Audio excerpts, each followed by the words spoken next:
What's up? What's up? How's everybody doing this morning? It is good to see you guys in a good mood this morning. Awesome, awesome. Somebody has to beat up that guy, so anyway. It is good to see you. How many of you enjoyed last night? You had a great night last night? That is good to hear. God did some cool things. Glad you are in the house. Hey, we're going to have some fun this morning. I hope you're all right with that. You know what? I need some help. First of all, I need the strongest guy in the room. If you feel like you've got seriously strength swag, you can candidate. If you want to stand up, I need to see some muscleage. My goodness, my friend, you're rocking them. There. I see what's going on right there. All right, you know what? I see a couple guys right there. All right, bro, you're getting picked. Come here. Give him a round of applause.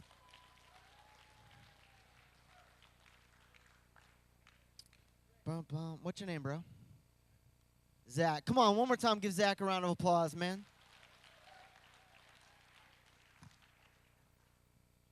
Dude, you're huge. All right, go back down there. You make me look really small. No, stay here. All right. So Zach, how old are you? What school are you in? Grade stuff. I'm 17, and I'm a senior, and I go to Pathway Christian, Fairview Church. All right, give him a round of applause. Come on, big deal. All right, bro. Now, here's what we're going to do. We're going to have some fun this morning. I need your help. I intentionally wanted to choose a very strong, strapping young man. Come here real quick, bro. Here's what I want you to do. This is a bucket on a stick. I lived in Arkansas for 9 years. This is what we call creative. Here's what I want you to do, bro. I want you to pick this sucker up. And as you'll notice, what is in each one of these buckets? About 1 inch, 2 inches on each side. Water. He is brilliant. Give him a round of applause again. Pick that up for me. All right, now here's what I want you to do, man. I want you to rock it. It can never be lower. Okay? So however you want to get comfortable, you can this way, whatever you want. You can't spill the water. You can't. Now, you don't need to swing it. Like, seriously, you're giving the sound people, like, heart attacks up here. Oh, my cords! All right, so you spill the water, you're a wuss. You put down the buckets, you're a wuss. At any point, if your arms go down, you're a... Thank you very much. So, I mean, if you want... Dude, you got a little whatever. So, all right, you just hold on to that. I'm going to preach. All right, so... Remember, if his arms go lower than this, he's a what? Thank you. Have fun with that. Let's get to my message today. If you want to write notes or take out your iPhone or something like that, we're calling this thing the circle. Look at the person next to you and say, the circle. All right, how many of you have ever heard of this guy by the name of King Arthur? Anybody in the house know what I'm talking about? King Arthur. King Arthur was this legendary. How you doing, buddy? Zach, all right. I want to get that right. All right, Zach. All right. Doing good. Awesome. Look at that water. All right. I hope you don't have to itch your nose or anything. All right. So, did you just try to itch his nose? Just subliminally. It's like, rub it with a stick. That's what we do in Arkansas. Stick. Use it for a club. Use it for, I don't know. We got a lot of purposes. Stick and duct tape. Works great. All right, so, King Arthur had this thing called Knights of the Round Table. How many of you have heard Knights of the Round Table? Yeah! It was fake. But it was like this story, if you will, of King Arthur, and obviously you've heard of some of his Knights of the Round, and you've got Sir Galahad, and you've got Sir Lancelot. Oh, what a name. You just feel more manly with that kind of name. It's like that guy had hair on his chest. You just know it. As opposed to me, I can't grow hair on my face if my life depended upon it. I'm a little midget. Well, you know what? That's negative towards people that are a little bit shorter because I'm sure that they can grow hair. Unlike me, I have no hair growing skill. But so Knights of the Round Table, Sir Lancelot, King Arthur, all those people, they're kind of doing their thing. And King Arthur had this round table, right? And at this round table, the legend goes, the story goes that the king had this round table with all these knights, and they had a code of chivalry where they would focus on loyalty, they would focus on integrity. They had this code. It was called the Code of Chivalry, and it was all these things that they were supposed to live their life by. And King Arthur constructed this round table the first time that something like this was evidently constructed, because he felt that no man, see, at a round table, every man is an equal. The kings of those days would typically be at their throne or at the head of the table, like a long table that maybe you eat at, and it's kind of like that's the main guy. You know that person's got seat swag. He's at that spot. He's the main guy. That's the main spot. And so, but at the round table, no one's higher than anybody else.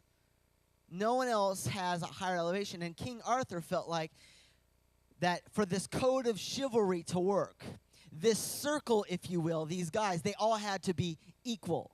And in day and age, the feudal system where there was a king, then there was all the peasants and everybody lower, it was very opposite of what culture was dictating. But he said, no, we need a place where we can speak like brothers, where we can call each other on the carpet and say what's going on in our world. No one's higher than anybody else. It's this place of relational responsibility. How you doing, dude? Doing good? All right, sweet, awesome.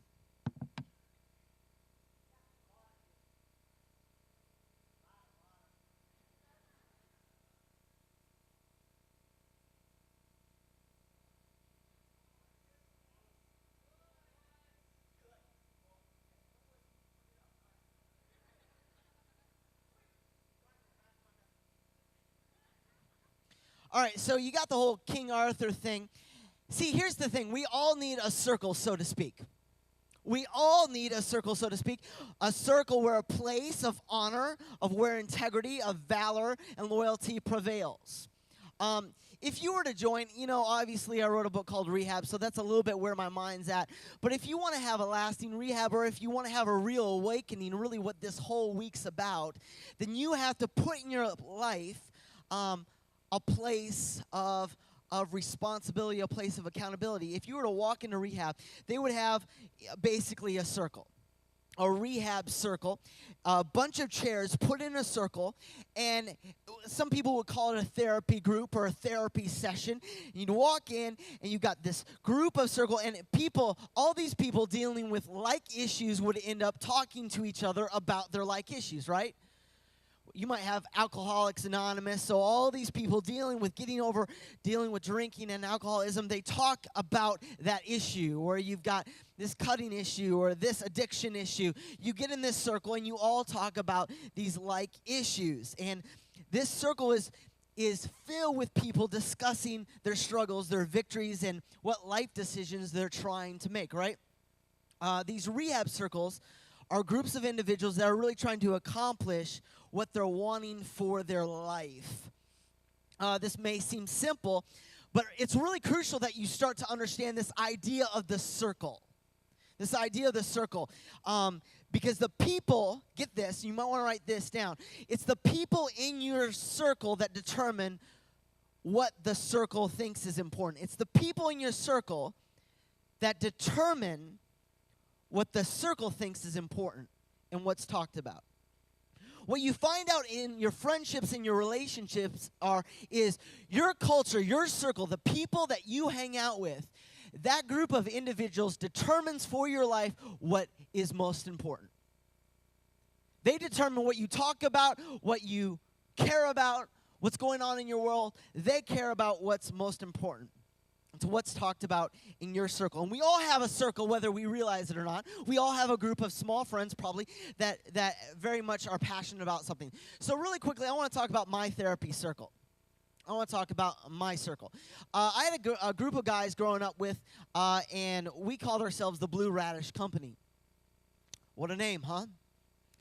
I don't know if there is such a thing as a blue radish, but we were the blue radish company. We were very good at manufacturing blue radishes, evidently. And it was a group of guys and actually a couple girls that we did life together. We did ministry together. And whenever there was a place of weakness in our life, kind of like the Knights of the Round Table, we would say, hey, man, what's going on in your world? And we would keep each other accountable to life. And, man, it was just a great relationship. And I'm still in a relationship with a lot of those guys. It was about 15, 18 years ago.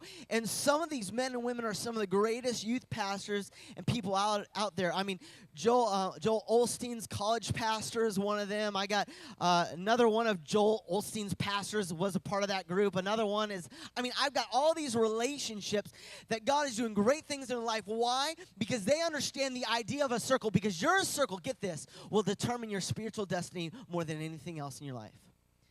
We put it this way. We say it this way in the Mayo family. Show me your friends and I will show you your future. Your relationships, your friendships will determine anything, determine more of your spiritual destiny more than anything else. Friends are like buttons on an elevator. They will either take you up or they will take you down. They will never keep you neutral. And so if you want to know, today I want to be really practical. If you want to know how to go the distance with your relationship with God, it has to come back to your circle. One of my favorite verses is found in 1 Peter 2:17. It simply says this: honor all men, love the brotherhood. Say brotherhood. Love the brotherhood, fear God, honor the king. And this was the verse that my Blue Radish company, my group of accountability partners, if you will, that we kind of said. We said, man, love the brotherhood. If we can really care about each other, we're going to do life with each other. We're going to talk about Christ. We're going to push each other in this whole process. It was our therapy circle. All right, really quickly. How you doing, buddy? You all right? Arms a little bit weak? Yet? No? You're strong, right? So you're good, right? He's doing pretty good, right? Awesome. Sweet.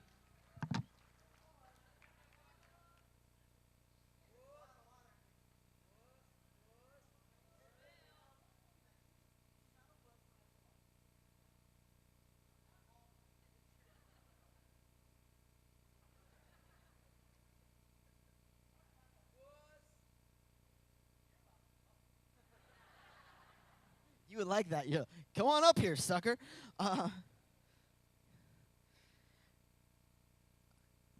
What I want to talk about, though, is a couple practical things on how you create your circle. First of all, I want to talk about what I want to call radical honesty. Radical honesty. Maybe write that down. See, there's a difference between truth-telling and truth-dumping. We live in a society where everyone wants to truth-dump. It's like, you know what, I'll just say it how it is, or man, I'll just tell them how it is. And when it comes to our friendships, a lot of times, we don't truth tell, we truth dump. We like tell them what's going on, but we don't understand the difference between loving them with the truth, where we need to speak in their life, and just kind of dumping stuff on them. I'm just being real, I'm just being honest. No, you're not, you're just truth dumping. You don't care about their spiritual welfare, you care about getting them told.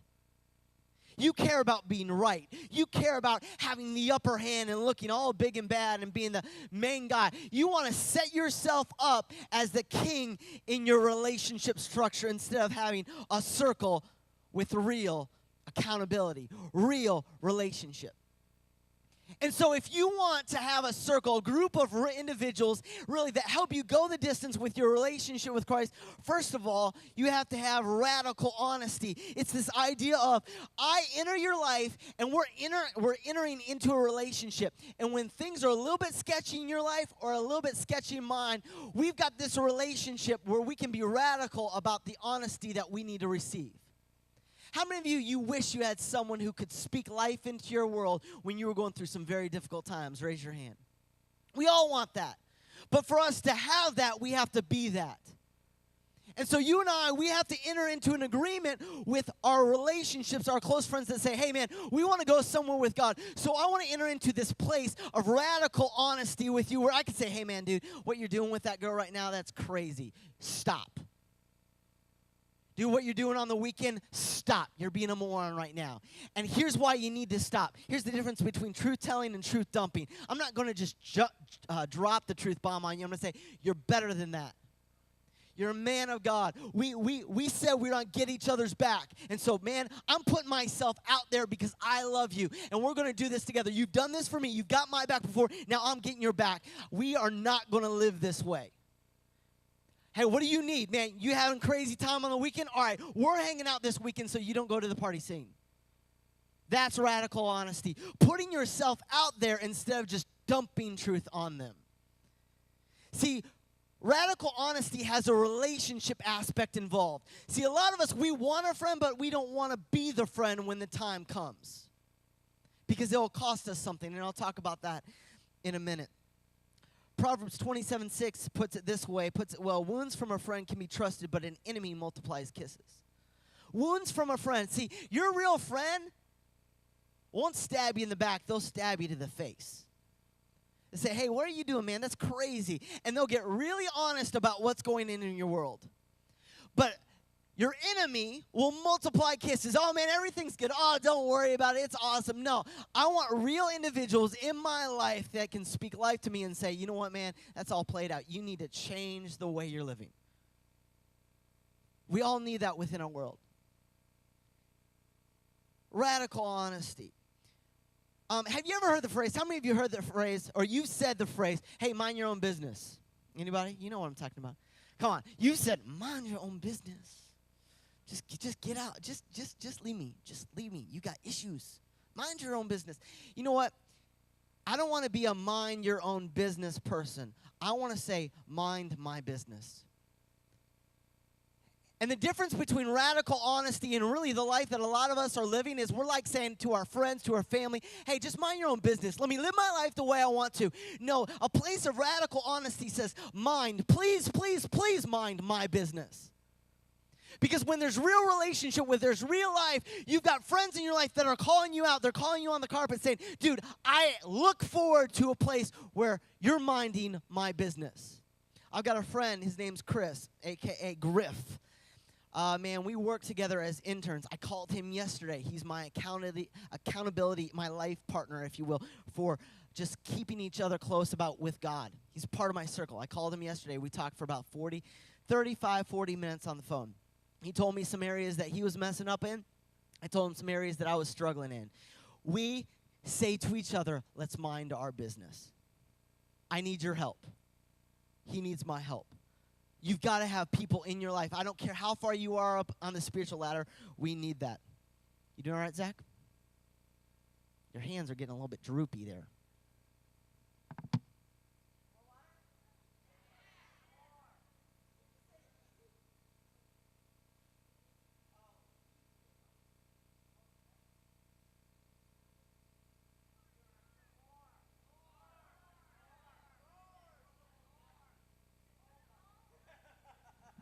He said, just kill me now. It's a slow death, my friends. It's what I want to call the difference between accountability partner and a life editor. See, a lot of us, we're familiar with the idea of an accountability partner. Accountability partner, though, many times just notices what's wrong in our life. Hey, man, you're doing that wrong. Hey, man, you're doing that wrong. But a life editor, we need more life editors. People in our life. See, here's the thing with an editor. You might not know this. I've written about 4 books. My editor, I'll send my manuscript to an editor, and he'll mark it all up with red. Like, he will trash. How many of you've done a paper in school, and your teacher, like, red all over the place, right? Don't you just want to just punch them in the face? Windmill kick them in the face. Back up. Back up in my skinny jeans. But what's great, get this. When you think about your teacher or you think about a life editor, when they're a good life editor, when they're a good teacher, they mark it up and they explain what's wrong. Why? Because it's not about removing your voice. It's about editing out the distractions, editing out what's not necessary so that your voice is magnified. A real person who cares about you can mark out the areas of your life and say, hey, man, this stuff is minimizing everything that God's called you to be. And so I want to mark out these areas. I want to help you see what you're not seeing about yourself so that your voice can be magnified for the kingdom of Christ. That's a good thing. We all need life editors.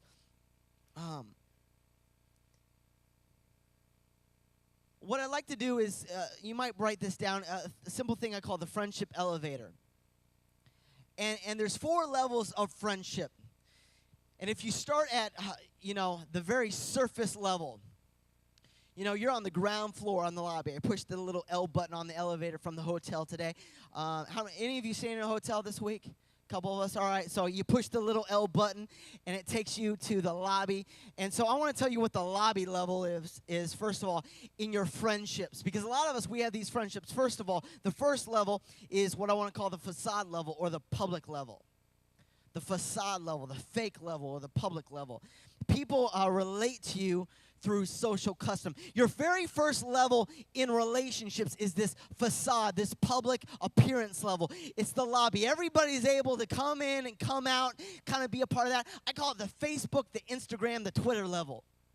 Everybody knows your business here. It's just a part of who you are. It's a part of this whole relationship aspect. Then if you're really hardcore, you're like, all right, wait, I'm going to move it to another level. You're going from that lobby, you're going one level deeper, one level lower, and that would be the acquaintance level.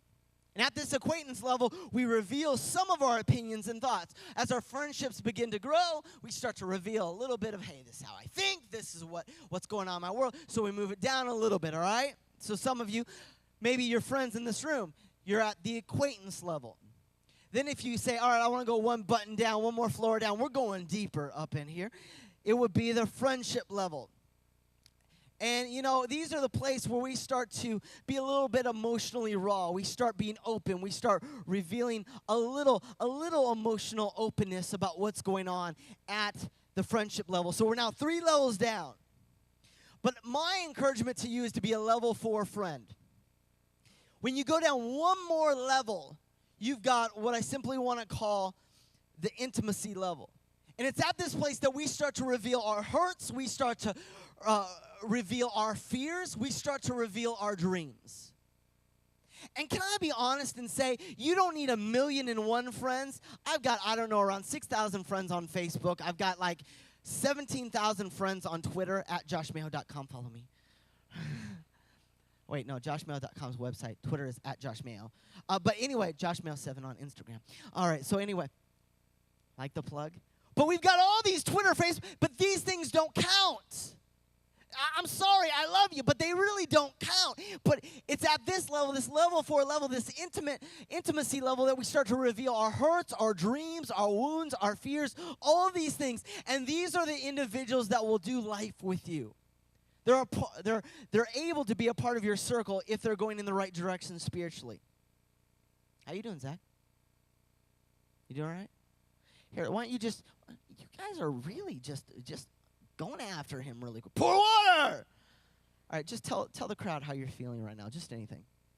A little tight, sore.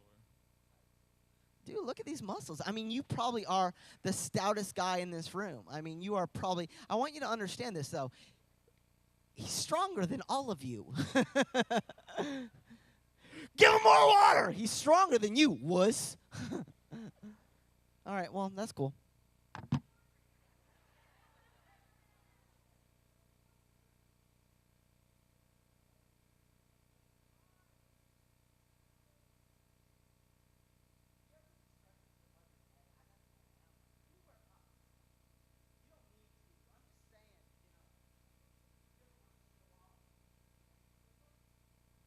All right, there's some ladies in the room. It's like, it's the only time like you're legally able to show at the gun show.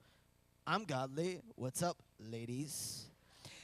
Hey, can I just talk really quickly? Have you noticed that you can put ladies after anything and it always sounds creepy? Hey, nice Bible, ladies.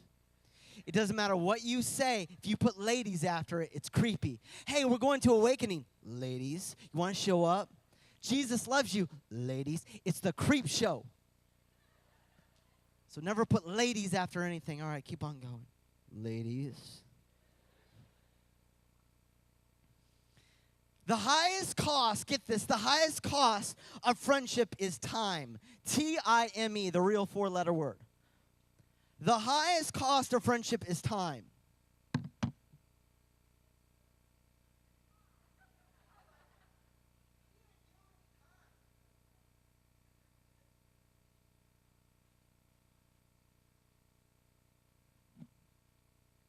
time equals money. And a lot of us, time equals money, and a lot of us don't want to make the sacrifice to not only get a real friend, but to be a real friend. See, a lot of us, again, we're going back to the idea of, hey, man, no one really takes care of me, man. No one really loves on me. No one's a real friend to me. Would you stop your whining and your complaining and be a real friend? I mean, seriously, give what you have not received. You attract what you are. If you have not gotten any real friends in your life, that's probably because you are not a real friend yourself. We always attract what we are. Like begats like, meaning you create or you attract what you are already. And the highest cost of friendship is time, and so you're going to have to sacrifice to be a real friend. To give time is to make a sacrifice. And isn't that what Jesus Christ obviously did for us? He sacrificed his life, his time, and it's what he requires out of us. For us to have a real relationship with him, we have to make the investment of time. You can't have a real relationship, you can't have a real friendship without that time. True relationship is only made as time is given. Exodus 17, it says this incredible picture of the circle, this fraternity of friendship, what it looks like. Let me set up this scripture. We've got obviously we've got Moses, we've got Joshua. They're all fighting, going towards the promised land in the book of Exodus 17. Let me read this verse. While the people of Israel were still at Rephidim, the warriors of Amalek, listen up, came to fight against them. Moses commanded Joshua, call all the Israelites to arms and fight the army of Amalek. Tomorrow I will stand at the top of the hill with the staff of God in my hand. So Joshua did what Moses had commanded. He led all his men out to fight the army of Amalek. Meanwhile, Moses, Aaron, and Hur went to the top of a nearby hill. As long as Moses held up the staff with his hands, the Israelites had the advantage. You got that? Say yes. All right, cool. As long as Moses held up the staff with the hands, the Israelites had the advantage. But whenever he lowered his hands, the Amalekites gained the upper hand.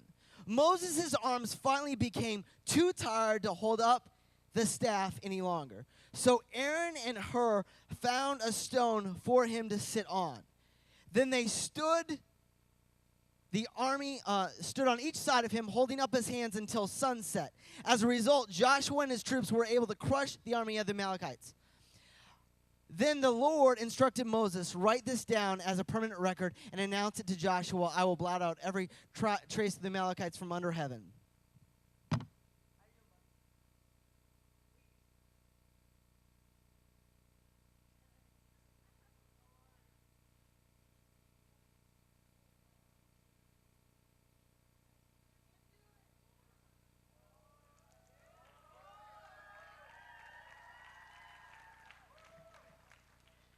That was a lot of water, wasn't it?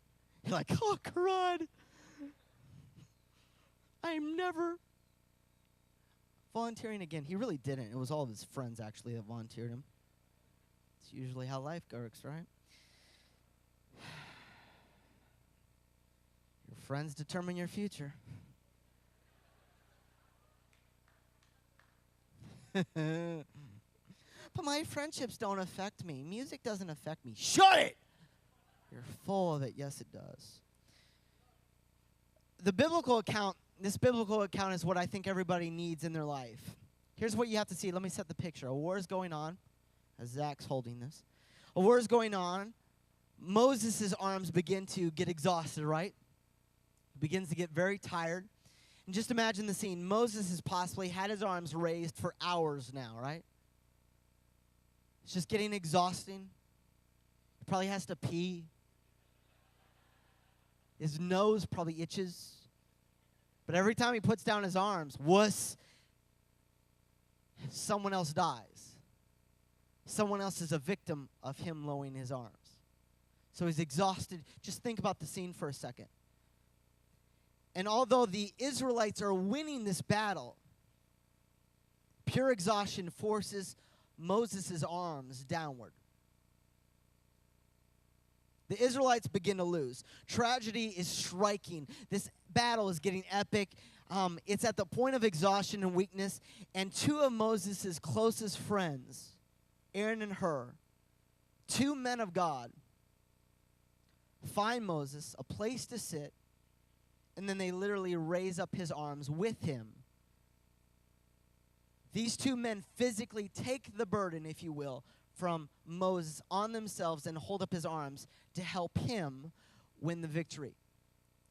I love this picture for a couple different reasons. First of all, because it's exactly what you and I need if we're to ever win this battle for Christ. The Word of God says we wrestle not with flesh and blood, but with spiritual powers and principalities. See, the enemy is after your tail.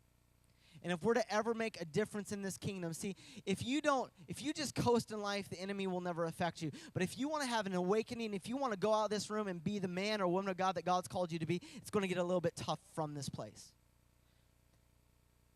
And so Aaron and Hur, two men of God, they help him in this process. We need friends that not only are there for us, get this, but who help us to lift up the weight of what God has called us to do and be.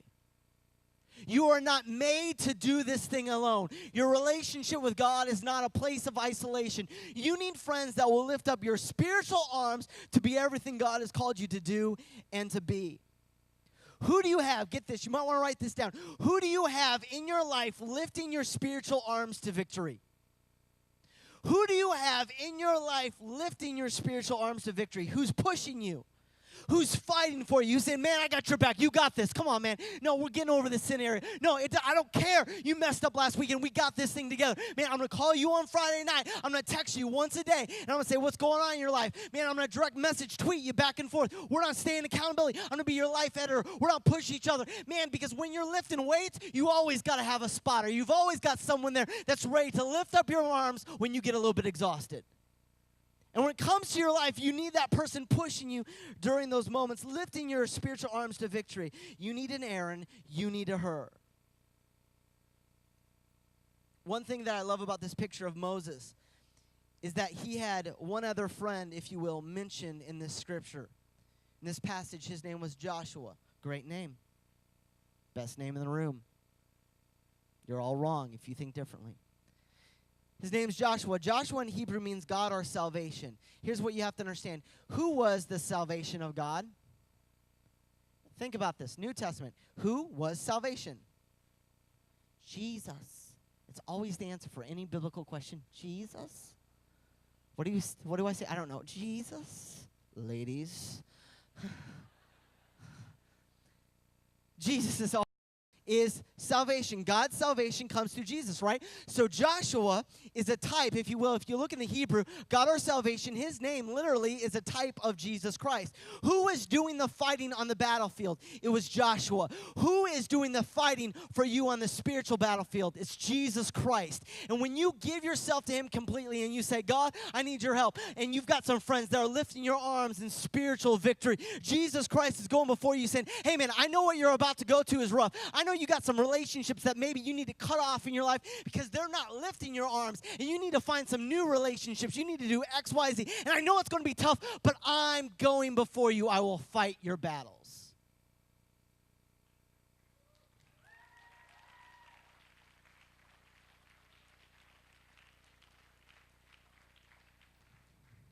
What took you so long? You laughed. None of you came up. Wusses. I have been waiting the entire message for someone to do that. They did not know. Were you sitting next to him? You? Yeah, maybe. All right, cool. What's up, other friends that volunteered? Nah, you're a wuss. He wouldn't let me go up there. When your brother's got his back down, yeah, I hope it works out. Oh, my time schedule's not working out. See, we laugh at him, but you all did the same thing. You all did the same thing.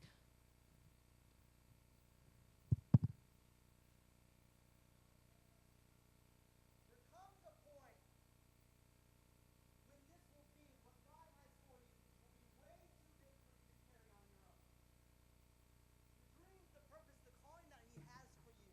But you have to decide, will you stand up? Will you get your brother's back? Will you say, hey, I'm here. I want to be a part of your circle. I will lift your arms to victory. you all sat.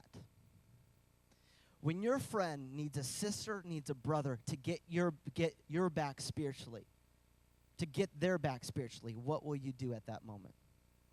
Will you make the same mistake that most of us made? I highly congratulate you too. Good game. But there comes a point where every Moses needs an Aaron and a Hur. Be that for someone else. When you go out this room, when you go out these doors, be that for someone else. Why don't you stand very quietly? The band, the team's going to come up. You guys can put that down. Can you give them a huge round of applause?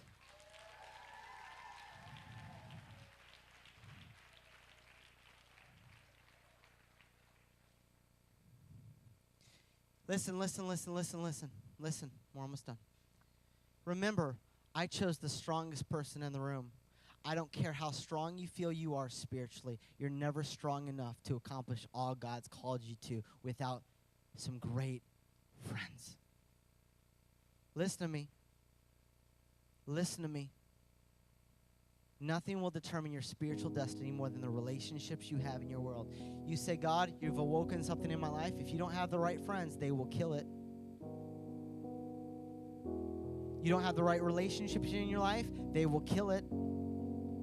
God, you've done so much this weekend. If you don't have the right people, you're like, but I'll be lonely. You might be lonely, but you'll never be alone.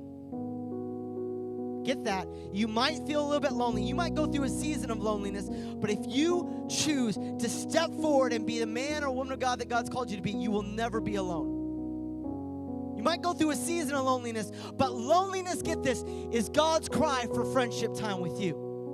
Every time you feel a little bit lonely, that's God. He put that inside of you to say, hey, why don't you spend some time with me? I want you to feel like something's a little bit missing inside because it's supposed to draw you to be closer to me. Loneliness is God's cry for friendship time with you. He wants to know you. So here's what we're going to do. Here's how we're going to end. I want you to ask yourself not if you need a real friend. Because let's test this. How many of you feel like you just need some real friends in your life to lift up your arms spiritually? Please raise your hand. Please raise your hand. Really, it's all of us. It's most of us. Put it back your hand. But that's not the response today. The response today is for you to be a real Christ-like friend to someone else. I want you to be what you feel like you haven't received. See, a lot of us have Christian friends, but most of us don't have friends that are Christ-like.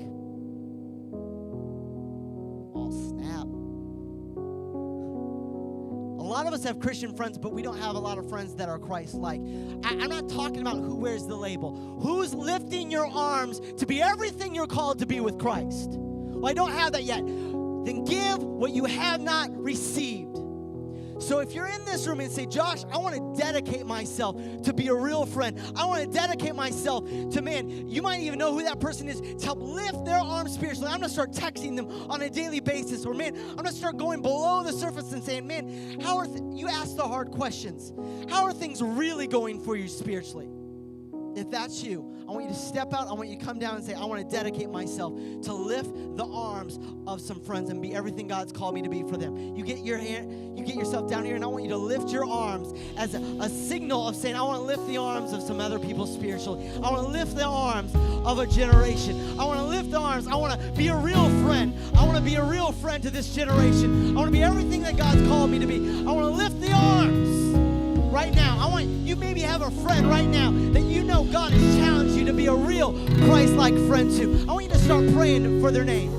I want you to start praying. Start lifting up your friends. Whoever that is, start praying for them right now. God, help me to be a real friend. God, help me to be a real friend to that person, to that guy, to that girl. God, help me to be an Aaron. Help me to be a her. Right now. You might need to lift up your youth pastor's arms, your youth leader's arms. That might be someone that you need to lift up. Because, folks, it can be very lonely sometimes. The team's going to just worship, but right now I want you to lift up your hands and I want you to just pray over your friends and make this a moment between you and the Lord, dedicating yourself to be a real friend.